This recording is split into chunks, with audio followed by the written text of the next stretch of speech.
the first thing I heard was the whistle stopping. Not fading the way a tune ends, but cutting off clean in the middle of a note, the way a man's voice cuts when a hand closes on his collar.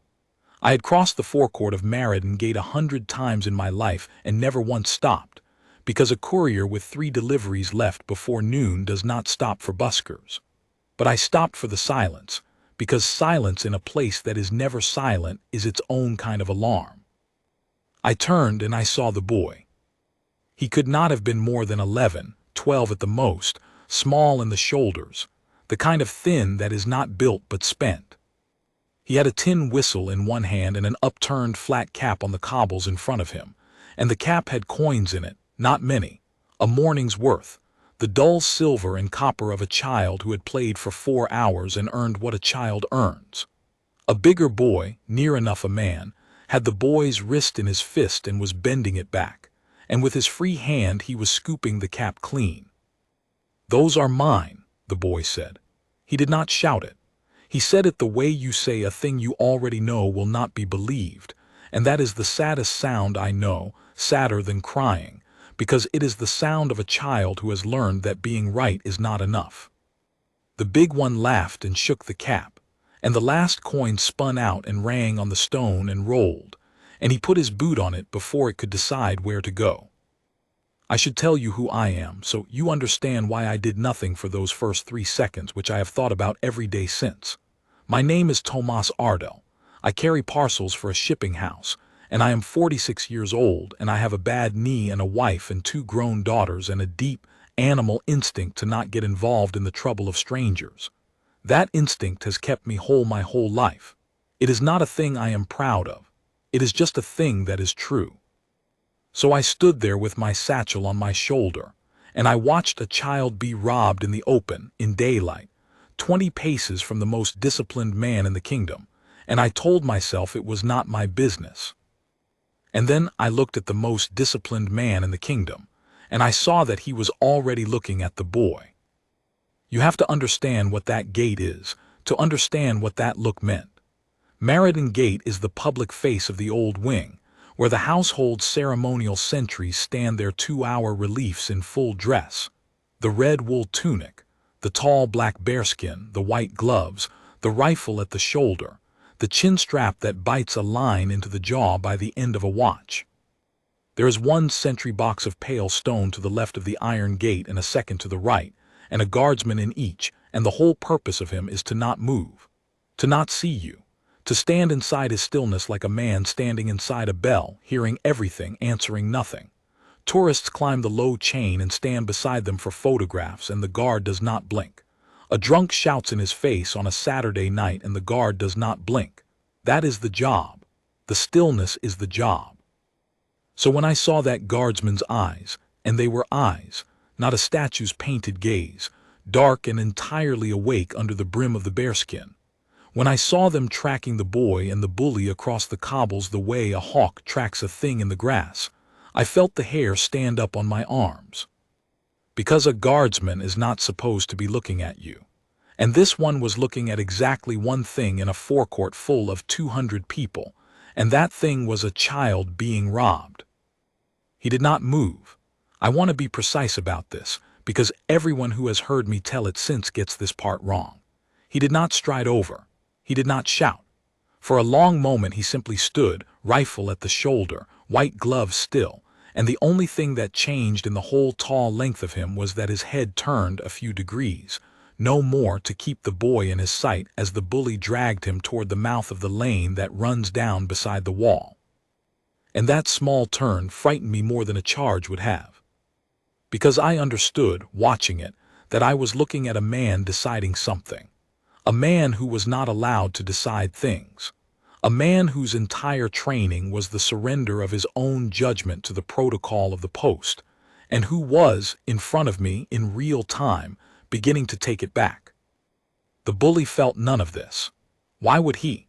He had grown up at this gate too. I'd have wagered learned young that the red soldiers were furniture, scenery, men you could mock and lean on and never fear. Because the one thing everyone in the city knew about a king's guard was that he would not break his post for anything short of the end of the world. He shoved the boy ahead of him, the coins now in his own coat pocket, and the boy stumbled and caught himself on his hands on the stone, and the tin whistle skittered away under the chain. "Get up," the bully said, "and next time you set up here half is mine, that's the rent. You understand me, half." The boy got up. His palms were scraped. He did not cry, and that was the worst of it, the dry-eyed way he gathered himself, because a child who does not cry when his hands are scraped and his money is stolen is a child who has been taught that crying changes nothing. I took a step. I will say that for myself. I took one step, my mouth open, with no idea on earth what I was going to say to a young man twice my strength who clearly did this often. I was going to do the thing decent cowardly men do, which is to make a fuss and hope a fuss is enough. I never finished the step. Because at that moment, the guardsman at the left box came down off his stand. I have never heard the forecourt go the way it went. 200 people who had been talking, filming, laughing, and then a sound like a long breath drawn in by the whole crowd at once, because every single one of them knew, the way you know thunder, that something was happening that did not happen. A KingsGuard had left his post. The rifle came down from his shoulder in one controlled motion and went to a port across his chest, and his boots struck the cobbles in a rhythm that was not a stroll and was not a run. That was the precise, devouring march of a man who has decided exactly how fast he needs to move, and not one step faster. The bully heard it. Everyone heard it. He turned, still half laughing, expecting. I could see it on his face, expecting nothing, expecting a tourist, expecting to wave someone off. And the red soldier came on across the stones toward him, tall as a door, and did not slow down. The bully's smile held for 3 more steps, the way a smile holds on a man who has not yet caught up with his own fear. Then the guard stopped. He stopped a single pace short, close enough that the bully had to tip his chin to find the eyes under the bearskin, far enough that no part of him touched the boy. He placed himself there, exactly there, and I understood the geometry of it only later. He had put his own body, the whole red wall of him, between the bully and the child. The boy was behind him now. To get to the boy, the bully would have to come through a guardsman of the household, and the bully, for all his swagger, had just done the arithmetic of that and not liked the sum. "Move along," the bully said. His voice cracked on it just slightly, the way a board cracks before it breaks. "This is nothing to do with you. This is between me and him." The guard said nothing. I have replayed that nothing 1,000 times. People who weren't there always ask me what the guard shouted, what threat he made, and they are always disappointed when I tell them he made none. They want the scene to be loud because loud is what they understand. But the guard's silence was not an absence of an answer. It was the answer. He stood at his single pace of distance with the rifle at port and his eyes level on the bully's eyes, and he simply did not move, and the not moving was a wall, and the wall said, "You will not pass, and you know it, and the only question left is how much of your dignity you would like to spend discovering that I mean it." The bully spent a fair amount of it. "You can't even talk," he said, louder now, playing to the crowd because some part of him had realized there was a crowd and that the crowd had stopped being on nobody's side. "Look at this. Look at him. He's not allowed to do anything. You're not allowed, are you, soldier? You can't lift a finger to me. You'll stand there in your little hat and you'll—" "The coins," the guard said. 2 words. I was close enough to hear them, and I will tell you that I felt them in my chest like the first 2 notes of something large. His voice was low and even and entirely without heat, the voice of a man reading out a fact, and it did a strange thing to the bully. It stopped him mid-sentence, because the bully had built his whole bravado on the certainty that the soldier would not speak. A talking statue is a different animal.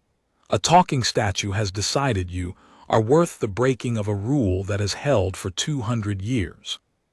"What?" the bully said. "You will return the boy's coins," the guard said, "to the boy now." And here is the thing I want you to hold on to because it is the whole of the man. He did not say it as a threat. There was no menace in it, no leaning in, no clenched jaw. He said it the way a man states the order the universe is already going to follow, the way you might say the sun will rise. It was not or else.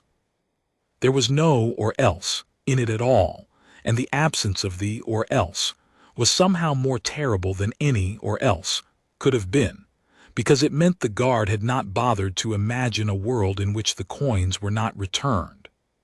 The bully looked left. The bully looked right. He was finding, as men like him always find at exactly the wrong moment, that the audience he had counted on for cover had become a jury. A woman near me had her phone up. A man in a builder's vest had taken 2 steps closer and folded his arms.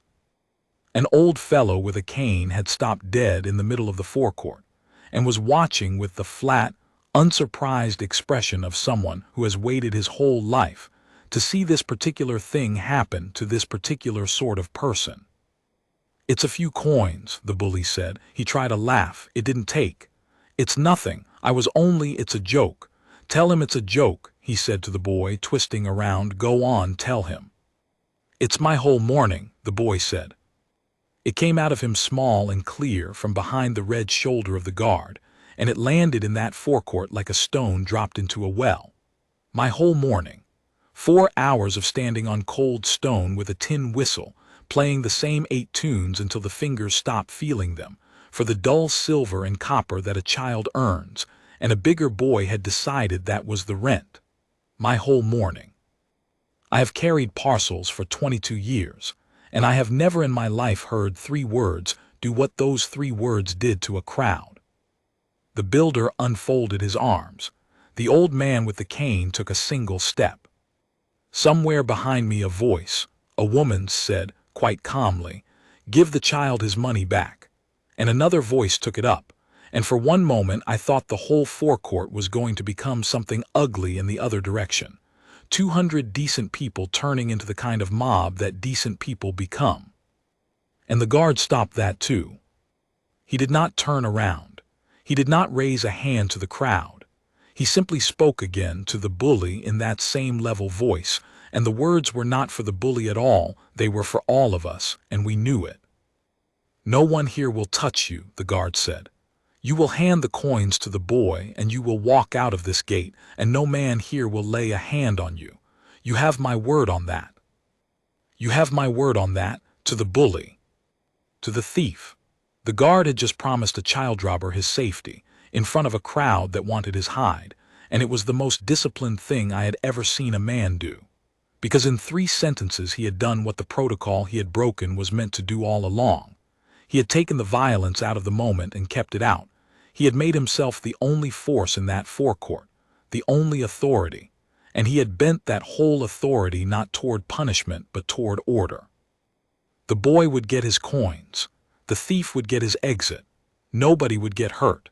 That was the deal, and the guard was the one holding all of it, alone, in white gloves, 3 feet from a man who outweighed the boy by half again. The bully's hand went to his coat pocket. It went slowly, the way a hand goes when its owner is still hunting for a way out and not finding one. And for a moment I thought he would do it, pull the coins, drop them in the cap, slink off, and let that be the end. But the bully had spent too much of himself in front of too many people, and there is a kind of man who, once he has been seen to be afraid, would rather burn the whole thing down than be seen to have backed away. He took his hand back out of his pocket empty. "No," he said, and he smiled, and it was an ugly, cornered smile. "You want to play soldier? Fine. You touch me, you so much as breathe on me, and it's you they take away. You, not me, you're the one who left his post." It was, I have to admit, a clever thing to say, cruel but clever. Because it was true, or true enough that everyone in earshot felt the cold edge of it. A king's guard leaves his post for nothing. There are rules older than any of us about that gate, written in blood and ceremony, and the bully had reached past the boy and the coins and found the one threat that might actually reach a man like this one. Not pain, not the crowd, but the breaking of his own discipline. "You're the one who left his post." He was telling the guard that he had already lost.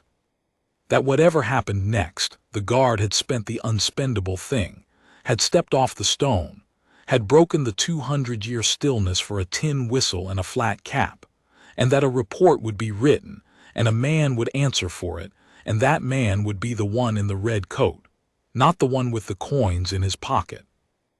I watched the guard's face for the flinch. I am ashamed to say I expected it. I had built him up in my mind in those few minutes into something more than a man, and I half expected the bully's words to find the seam in him and crack it. They did not find a seam. There was no seam. "I know what I left," the guard said. That was all. I know what I left. And in those 4 words was the entire weight of the choice he had made, that he had counted the cost before his boots ever touched the cobbles, that he had stood at his post and watched a child be robbed and had reckoned, in the space of 3 seconds, the post against the boy, the rule against the right, the 200-year stillness against one morning's coins, and had decided. He had not broken his discipline. He had spent it. There is a difference, and I did not understand it until that morning, and I have tried to live by it ever since. The bully had no answer for that, so he did the thing cornered men do. He got bigger. He squared his shoulders and rolled his neck and took a half step forward, into the guard's single pace of distance, crowding it, daring it, and the crowd drew its breath again. "Move," he said, "I'll go through you." He would not have. I knew it, the crowd knew it, and somewhere under the bravado the bully knew it too. But knowing a thing and being able to stop yourself from doing it are different muscles, and the bully's stopping muscle had gone slack with fear and pride. He put his hands up not to strike, not yet, but flat to shove, to test whether the red wall was as solid as it looked. The guard let him make contact. I want to be exact, because this is the part the videos never quite catch.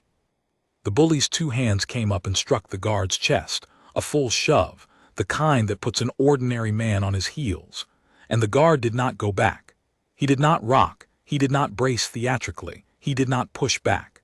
He simply was not moved. The shove landed against him the way a wave lands against a sea wall and broke and ran off, and the wall was where it had always been. The bully's own momentum nearly cost him his footing. He staggered, caught himself, and stared at the guard with the dawning, furious bewilderment of a man who has just learned that the furniture pushes back by not moving at all. And the guard's hands had not left the rifle. That is the thing I keep coming back to. The bully had shoved a soldier in dress uniform in front of 200 witnesses, and the soldier had absorbed it without lifting a glove, because lifting a glove was exactly the trap the bully was laying. The whole of the guard's training, the whole of his restraint was bent on this. Do not give him the strike. Do not become the brawler. Stand and absorb and let the man's own violence be the thing that condemns him. The discipline was not the absence of a response. The discipline was the response, the hardest one, the one that costs the most to give. "Stand back from the post," the guard said. And now there was something new under the level voice, something I had not heard before, not anger but a kind of finality, the closing of a door. The negotiation was over. The offer of a clean exit was still on the table, but the patience that had held it there was a finite thing, and the bully had just spent the last of it on a shove. That was when I heard the second set of boots. The guardsman from the right-hand box had come down off his stand. I had been so fixed on the standoff that I had not seen him move, but there he was now, crossing the forecourt at the same devouring march, rifle at port, bearskin tall and behind him. And this is the part that made the bully's face finally, fully change. Behind him came 2 men in the plainer dark uniform of the gate constabulary, the ones who stand back among the crowd in their soft caps and their high-visibility vests and watch, the ones nobody films. The ones who are the actual hard edge of that beautiful ceremonial wall. They had been there the whole time. They are always there. The red coats are the face of the gate. These were its hands, and its hands were now walking without hurry, directly toward a man who had just laid both palms on a household guardsman in front of a wall of cameras. The bully's whole posture came apart. You could watch it happen, the swagger draining out of him from the shoulders down, because the equation he had built his life on, that the red soldiers were powerless and that powerless meant safe, had just been shown to him for the lie it was. The guard was not the threat. The guard had never been the threat. The guard was the line, and the line had been crossed, and now the thing that lived behind the line was coming for him at a walk. "I didn't," the bully started. "Look, I didn't touch the kid. I never touched the kid. He's lying, You have it on your person," the guard said, still level, still not turning, "and there are 40 cameras that watched you take it. The coins, friend. Last time I will ask." Friend, he called him friend. Even then. Even with the constable's 3 steps out and the man's whole bluff in ruins, the guard offered him that one last scrap of dignity, that one last off-ramp. "Friend, hand it over and walk, and let this be the smallest version of the morning that it can still be." I have thought a great deal about that word. It was not kindness exactly. Or it was, but it was the disciplined kind. The kind that keeps a door open for a man precisely because closing it would feel so good. The guard wanted the coins back in the cap, and the morning ended clean. He did not want the man broken. He wanted the boy made whole and the order restored, and everything he did, every word, every inch of his stillness, was bent toward that and nothing else. The bully's hand went back to his pocket. This time it did not come out empty. He drew the coins, a dull fistful of silver and copper, and for one last second I thought he might throw them, fling them across the cobbles in a final spiteful scatter, make the boy crawl for them. The guard must have read the same thought, because his voice came once more, very quietly, almost gently, pitched for the bully alone. "In the cap," he said. "Not on the ground, in the cap. You'll do it like a man, or you'll do it in handcuffs. Your choice. It's the only one you've got left." And the bully did it like a man, or near enough. He stepped past the guard let him, turning a precise quarter turn to keep his body between the bully and the boy even as he allowed the passage, and he crouched, and he tipped the coins back into the flat cap on the cobbles. They rang as they fell, one after another, and I swear to you that you could have heard a coin drop in that forecourt because every other sound had stopped. The whole crowd, 200 strong, watched a thief return a child's mourning, coin by coin, and not one of them made a sound. When the last coin was in the cap, the bully stood. He looked at the guard. Whatever he had meant to say, the guard's face did not invite it, and the 2 constables had closed the last of the distance, one at each of the bully's elbows, not gripping, just present, just there, in the way that the law is there. "We'll have a word," the nearer constable said to the bully, pleasant as a man offering tea. "This way." And they took him, not roughly. There was no need for rough. He went between them across the forecourt and out through the side of the gate, and the crowd parted to let them through and closed again behind them. And the last I saw of the bully was the back of his neck, red as the guard's tunic, as he walked out of the place where he had been, for 10 cruel minutes, the most powerful person present, and where he had just been shown, in front of everyone, exactly how small that power had always been. I did not watch him go for long. None of us did, because the guard had turned around. He had turned to the boy. And the man who had been a wall, tall as a door, immovable, a soldier of stone, was, when he turned to that child, simply a tired man in a heavy coat kneeling down on cold cobbles to be at the height of a boy who had had a hard morning. He went down on one knee. The bearskin made him no shorter even kneeling, but the kneeling changed everything, because a king's guard does not kneel, the same way a king's guard does not leave his post, and here was this one doing the impossible thing twice in 10 minutes for the same small reason. He picked up the cap. He did not hand it over straight away.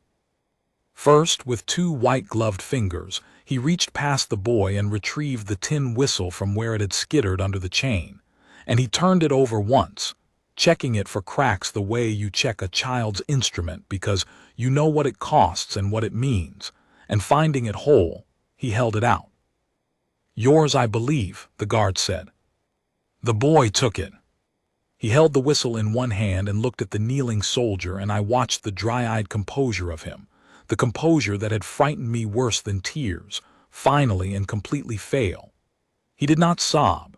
It was quieter than that. His chin crumpled and his eyes filled, and he wiped his face hard with the back of his scraped hand, furious at himself, the way a boy who has taught himself not to cry is furious when the lesson breaks. "Thank you," the boy managed. The guard set the cap, coins and all, into the boy's other hand, folding the small fingers around the cloth of it so that nothing would spill. "You earned every one of these," the guard said. "Don't ever let a man tell you that you didn't." I have turned that sentence over more times than I can count. You earned every one of these. Don't ever let a man tell you that you didn't.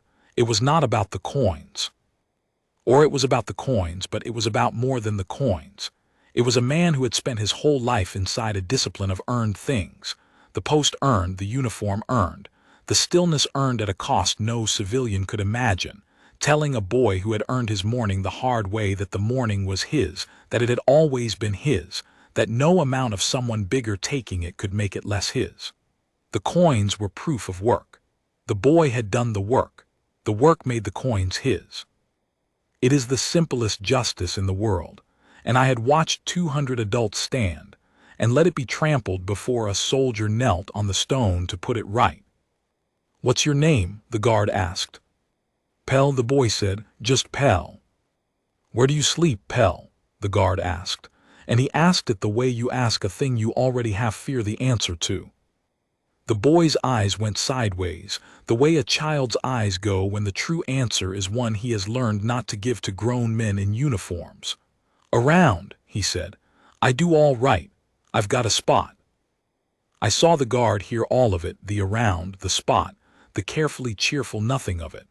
I saw something move behind his eyes, something that was not the soldier and not the wall, something that was just a man doing arithmetic he did not like.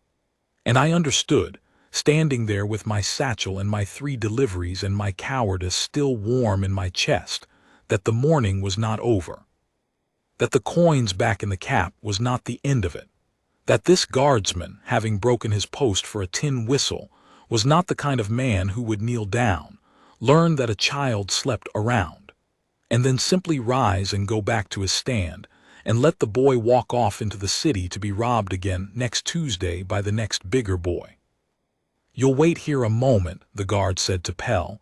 It was not a question, but it was not the order voice either. It was gentler than that. "Right here by the box. Can you do that for me?"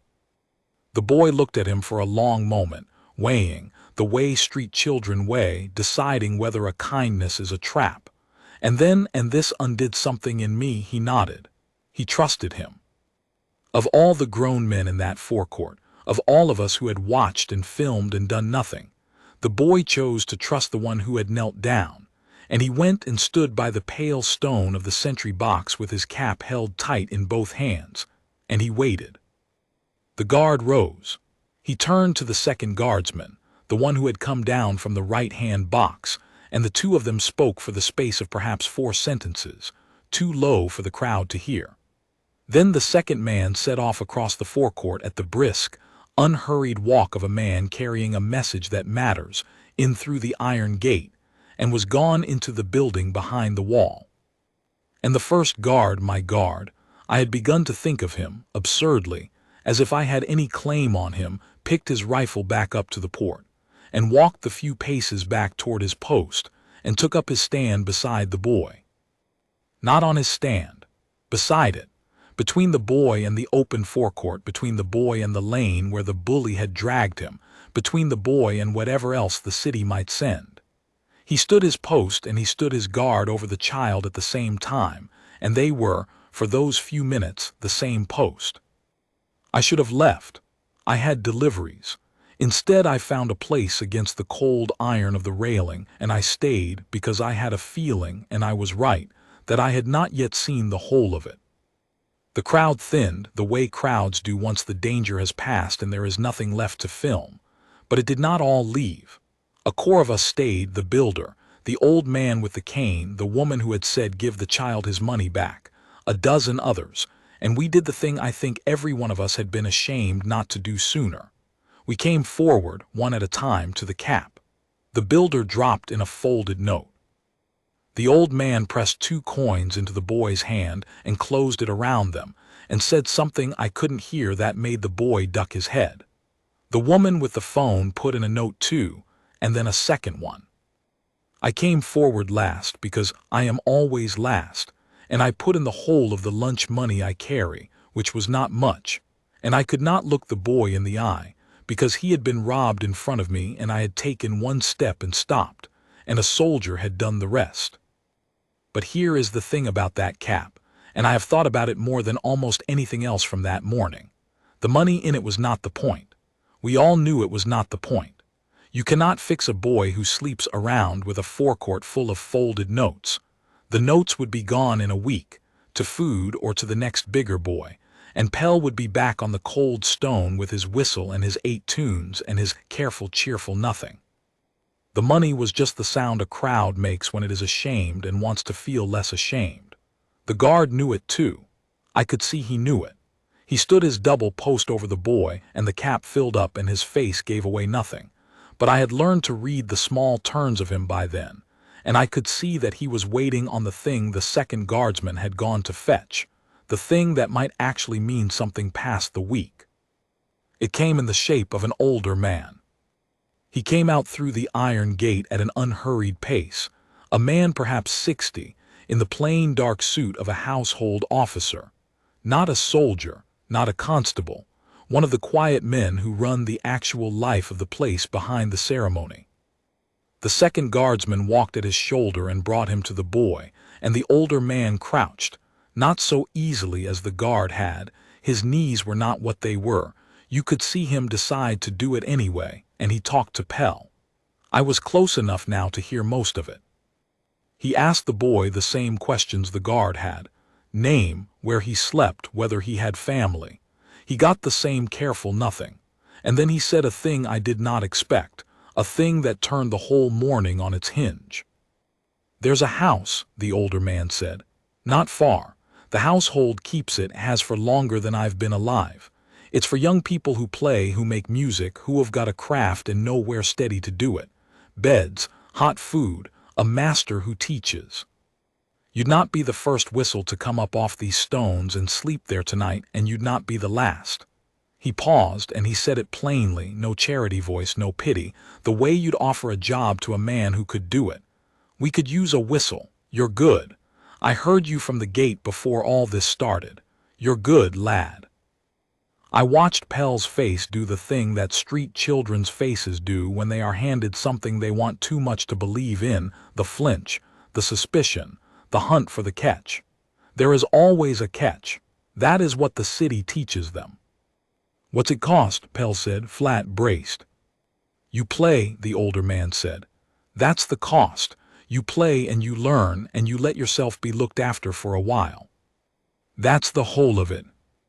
And the boy looked up past the older man to the guard, to the soldier, to the one who had broken his post.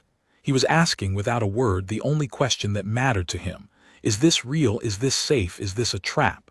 And the guard, who was still standing his stand with the rifle at the port and his eyes forward as protocol demanded, broke protocol one final time. He looked down at the boy, and he nodded. Once. The smallest movement a man can make and still call it a movement. It was enough. The boy went with the older man. I won't pretend I know everything that came after. I'm a courier, not a chronicler, and most of what happens behind that gate stays behind it. But I know some of it because I went back. I am not a man who goes back to things. But I went back to that gate 3 weeks later on my round, and I asked the constable in the soft cap what had become of the boy with the whistle.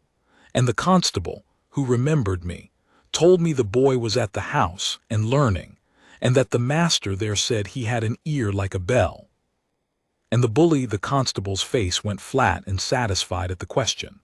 The bully had been charged with the theft and the assault on the sentry, the second being a far graver thing than the first, the laying of hands on a household guardsman being the sort of charge that follows a man, and there were 40 cameras to prove every second of it, and he would not be collecting any rent at any gate for a long while.